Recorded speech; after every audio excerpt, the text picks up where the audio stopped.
Bonjour, c'est Captain Flo. Aujourd'hui, une vidéo pour vous montrer la technique du tamponnage superposé. Alors voilà ce que ça donne une fois fini, mais nous allons d'abord commencer par le matériel nécessaire. Par rapport à la première carte que j'avais réalisée avec des plumes qui venaient de lot Positive Thoughts, j'ai décidé cette fois-ci d'utiliser la plume du lot Touche d'élégance. Alors, il faut savoir que dans le nouveau catalogue annuel, nous avons 3 types de plumes. La plume de Positive Thoughts, la plume d'écriture de Merveilleux Voyage et celle vraiment superbe, très aérienne de Touche d'élégance. Je vais donc tenter de vous montrer les 3 sets de tampons avec les plumes en même temps pour que vous puissiez les comparer d'un seul coup d'œil. Donc celle de Positive Thoughts est beaucoup plus petite, mais elle est très jolie. Celle de Merveilleux Voyage s'adapte très bien à l'encrier. Pour le tamponnage superposé, je vais moi préférer celle de Touche d'élégance ou de Positive Thoughts, mais là aujourd'hui j'ai pris Touche d'élégance. Ces tampons sont vendus avec les poinçons Chic Étiquette qui sont vraiment superbes. Ils donnent soit un petit pli, soit une double couture.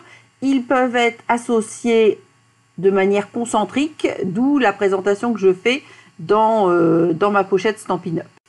Alors, je vous parle d'abord du matériel utilisé. Donc, la carte est carrée d'un format fermé de 13,13 cm. Donc, j'ai utilisé un papier grappe gourmande de 13 sur 26 cm avec un pli à 13 dans les 26. Ensuite, le murmure blanc le plus grand est de 12 sur 12. J'ai ensuite utilisé un papier horizon de bruyère de 10,5 sur 10,5. Un murmure blanc de 10 sur 10. De nouveau, un carré grappe gourmande de 8,5 sur 8,5 et le dernier carré blanc de 8 sur 8. Bien sûr, j'ai utilisé les 2 encres coordonnées grappe gourmande et horizon de bruyère, un bloc acrylique, du scotch repositionnable, 50 cm de ruban, grappe gourmande et bien sûr mon chamois synthétique. Dans un premier temps, on va libérer l'espace de travail et positionner les 3 carrés murmure blanc les uns sur les autres. Pour s'assurer qu'ils ne bougent pas, moi je fais un petit montage avec le fameux scotch repositionnable. Je mets 2 morceaux que je plie en 2 pour arriver à un carré, à une superposition de carrés le plus parfait possible, pour pouvoir commencer le tamponnage. Comme vous le voyez, je prends, je sais pas, entre 2 et 3 cm de scotch repositionnable, je le plie en 2 et je l'applique au dos du premier carré, et ça j'en mets 2 morceaux, un vers le haut, un vers le bas, et ensuite je le colle sur le carré de dimension juste supérieure. Je renouvelle l'opération pour le deuxième carré et le coller momentanément sur le carré le plus grand. J'essaie de ne pas passer ma tête sous la caméra et de faire ça le mieux possible. Voilà, donc ça prend un tout petit peu de temps parce que c'est vrai que je suis un petit peu maniaque et j'aime bien, si possible, faire ça le mieux possible. L'avantage avec le scotch repositionnable, c'est que si vous n'avez pas positionné au bon endroit dès le premier jet, vous pouvez le refaire autant de fois que nécessaire jusqu'à obtenir le résultat escompté. Je renouvelle l'opération donc entre le deuxième carré, le carré intermédiaire et le plus grand carré.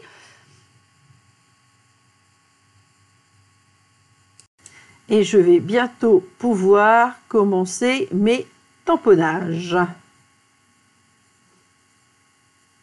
Alors, au détour de la conversation, je vous présente mon dérouleur chat. Bon, il n'existait qu'en modèle blanc avec un collier BD Bermude, donc je l'ai pris, mais mon chat, lui, est au noir. Voilà, j'ouvre mes deux encreurs et je vais commencer par la couleur la plus claire, c'est-à-dire Horizon de Bruyère.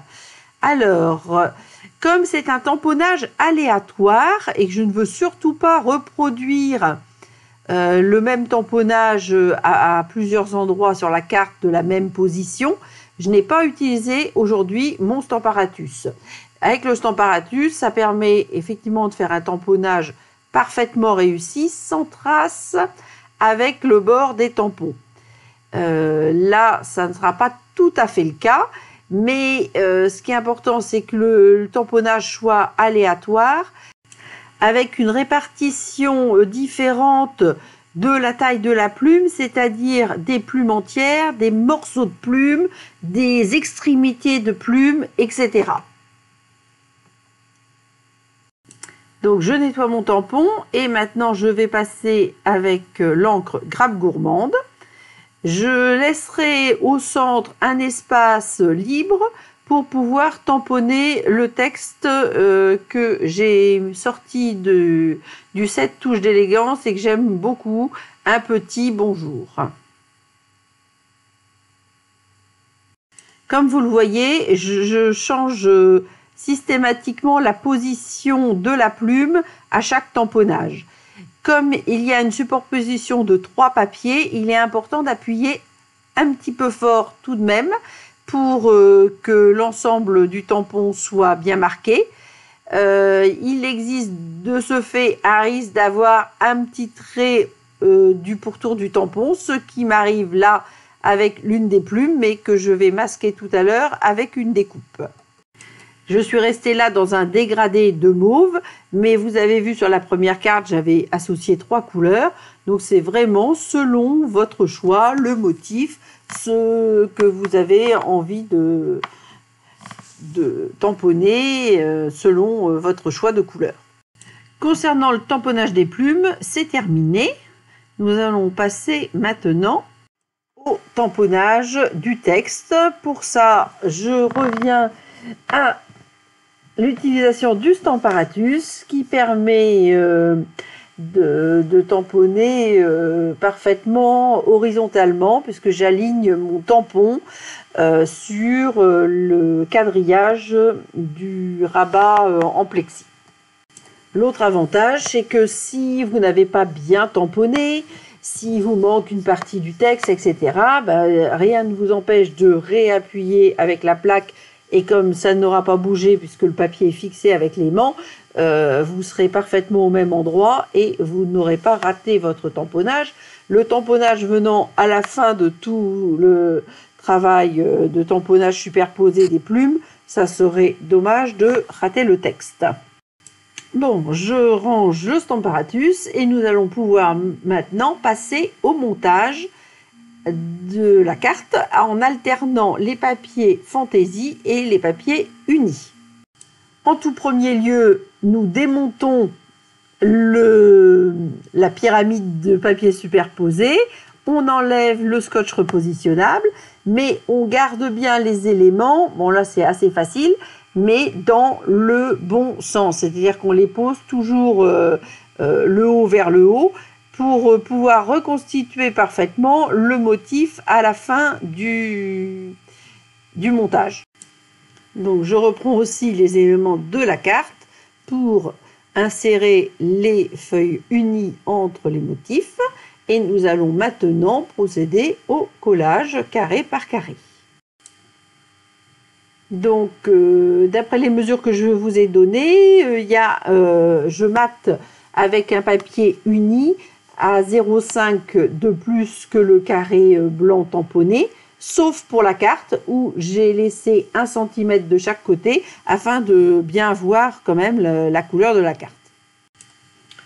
Je monte donc le papier murmure blanc suivant sur Horizon de Bruyère. Il faut prendre le temps nécessaire à faire les collages bien précis pour que les choses soient bien d'aplomb et que ça ne soit pas de travers. Ça, c'est quelque chose que j'aime pas trop. Comme j'ai quelques soucis de vue, je suis obligée d'être très attentive pour réussir à respecter l'horizontalité des choses.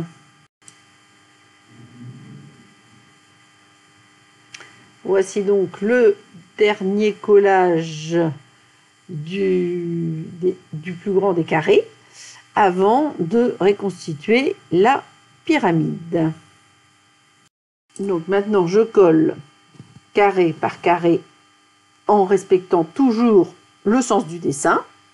J'insiste lourdement, mais c'est ce qui va donner le résultat final et la réussite de la carte, donc c'est important. Donc ensuite, nous mettrons le dernier carré en place. Et vous voyez que je vais bien aligner le centre de chaque plume pour que le dessin soit parfait. Il ne va donc plus rester ensuite que la pose du ruban pour terminer ce modèle de carte carrée à tamponnage superposé. Pour la pose du ruban, je pratique toujours de la même manière. Je positionne d'abord le ruban sous ma carte, je reprends les deux extrémités et je fais un joli nœud. Alors moi je sais faire des jolis nœuds, mais c'est pas si facile que ça à expliquer. Je sais pas si un jour je ferai une vidéo sur le sujet, car ce n'est pas forcément évident. Pour moi, c'est évident, mais c'est pas évident à expliquer, je trouve, via une vidéo ou même en atelier. Donc, j'avais coupé beaucoup trop de ruban. Pour cette dimension de carte, 50 cm de ruban est largement suffisant. Moi, là, j'avais mis 65 et en fin de compte, j'en ai enlevé 15 cm, donc c'est un petit peu gâché. Donc les extrémités du ruban, souvent je les passe au briquet pour éviter qu'elles s'effilochent, parce que c'est pareil, je n'aime pas trop ça. Ou alors je vais choisir une version effilochée, mais ça sera voulu. Donc là, je ne souhaite pas qu'elles s'effilochent et donc je le brûle au briquet. Attention, mettre en garde les enfants pour qu'ils ne réalisent pas ça tout seuls dans leur chambre. Alors ensuite, je place le nœud à l'endroit que je souhaite sur la carte, pas forcément au centre. Je retourne la carte, je décale le ruban vers le haut, je choisis la hauteur, donc là je le mets à 4 cm du bas. Je vais mettre un morceau de double face à l'arrière de la carte, j'enlève la bande de protection du double face et je coulisse le ruban sur ce double face pour que ça ne bouge pas et que le nœud reste donc parfaitement à sa place. C'est chose faite, donc voici le ruban fixé au double face et qui apparaît avec le nœud sur le devant de la carte. N'hésitez pas à me dire si cette technique vous a plu. Si vous l'avez réalisée, envoyez-moi vos photos. Je vous dis à bientôt. Prenez soin de vous et à samedi prochain pour un nouveau projet.